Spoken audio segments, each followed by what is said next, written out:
بسم اللہ الرحمن الرحیم۔ السلام علیکم ورحمۃ اللہ تعالی وبرکاتہ۔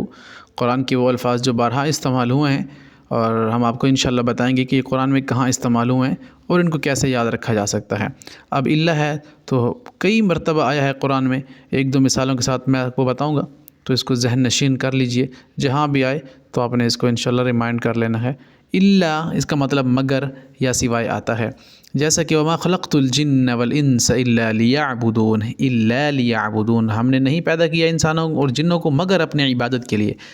یا سوائے اپنی عبادت کے لیے، یعنی اللہ فرما رہے ہیں کہ ان کا پرپس ہے عبادت کرنا ہے، ہم نے پیدا ہی اس لیے کیا ہے۔ تو اللہ کا مطلب مگر یا سوائے آئے گا، جیسے فشاربوا منہ الا قلیلا منہم قرآن میں سورۃ البقرہ میں، اور اگر اور آسان لا تأخذہ سینۃ ولا نوم لہ ما فی السماوات وما فی الارض یعلم ما بین ایدیہم وما خلفہم ولا یحیطون بشیء من علمہ الا بما شاء۔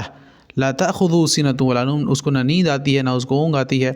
اور پھر اس کے بعد الا بما شاء اور الا باذنہ، بھئی کئی مرتبہ آیا ہے کہ اللہ کے حکم کے بغیر کچھ نہیں ہو سکتا، کوئی اللہ کے ارادے کے بغیر کوئی کچھ نہیں کر سکتا، تو یہ بھی قرآن میں استعمال ہوا ہے۔ اس کے بعد ہے عما سورۃ النبأ سٹارٹ میں 30 پارے کے سٹارٹ کا جو لفظ ہے عما یتساءلون، کس چیز کے بارے میں سوال پوچھ رہے ہیں۔ عما کا مطلب کس چیز کے بارے میں، ساءلون سوال کر رہی ہیں یہ لوگ، یہ کیا بے خبر ہیں، ان کو پتہ نہیں ہے، عن النبأ العظیم، بڑی خبر کے بارے میں یہ جھٹلا رہے ہیں۔ تو عما اس کا مطلب اس سے یا جو کچھ یا جس سے، بہرحال ذہن میں رکھتے جائیے ان الفاظ کو۔ قرآن میں استعمال ہوا ہے انی انا اللہ لا الہ الا انا فاعبدنی، میں تمہارا رب ہوں، تو انی بے شک میں، اس کے میننگ میں آئے گا انی، ان کا مطلب انفیکٹ آتا ہے، یقیناً تحقیق آتا ہے، اور یا جو ہے یہ میں کے لیے آتی ہے، متکلم کے لیے، تو انی میں، بے شک میں، بہت آسان۔ متی کب، وَيَقُولُونَ مَتَى هَذَا الْوَعْدُ إِن كُنتُم صَادِقِينَ، یہ کہتے تھے نا کہ کب آئے گا وہ دن، کہ دیکھو وہ دن آ گیا ہے قیامت کا جس کو تم جھٹلایا کرتے تھے، تو یہ بار بار پوچھا کرتے تھے متی، تو متی نصر اللہ، کب آئے گی اللہ کی مدد، تو یہ ہے منا کا مطلب ہے ہم سے، جیسا کہ ربنا تقبل منا، اے ہمارا رب قبول فرما ہم سے،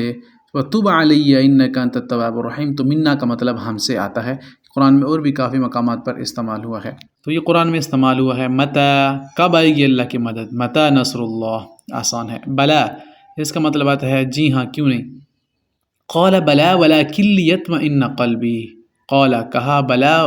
لیکن مجھے اللہ پتہ تو ہے، لیکن میں دل کی تسلی کے لیے چاہتا ہوں، ابراہیم علیہ السلام کہہ رہے تھے نا، قال بلا، ہاں آپ سچ میں پیدا کریں گے دوبارہ، لیکن بلا ولکن لیطمئن قلبی، میں کیا کرتا ہوں کہ دل کی تسلی چاہتا ہوں، کہ میں دیکھنا چاہتا ہوں تو کیسے پیدا کرے گا۔ قال فخذ اربعۃ من الطیر، چلو ٹھیک ہے پکڑو پرندے، فصرہن الیک ثم اجعل علی کل جبل منہن جزءا وہن یأتینک سعیا، پھر ان کو مانوس کرو، پھر ان کو ذبح کرو، ان کے ٹکڑے جا کر رکھو پہاڑوں پر، پھر ایک کا سر اٹھاؤ تو سارا پرندہ تمہارے پاس جڑ کر آ جائے گا، ایسے سب پرندوں کو ایسا کرو۔ تو ابراہیم علیہ السلام نے ایسا کیا، اور پھر ان کو یقین ہو گیا کہ واقعی اللہ دوبارہ اٹھائے گا۔ تو ہم ڈیٹیل میں یہ تفسیر میں چیزیں پڑھ چکے ہیں۔ حتی، جب تک، ہی حتی مطلع الفجر،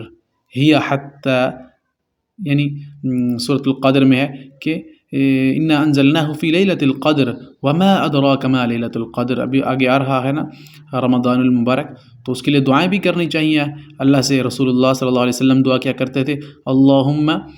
بارک لنا فی رجب و شعبان، یا اللہ ہماری رجب اور شعبان میں برکت عطا فرما، وبلغنا رمضان، اور ہمیں رمضان تک پہنچا دے۔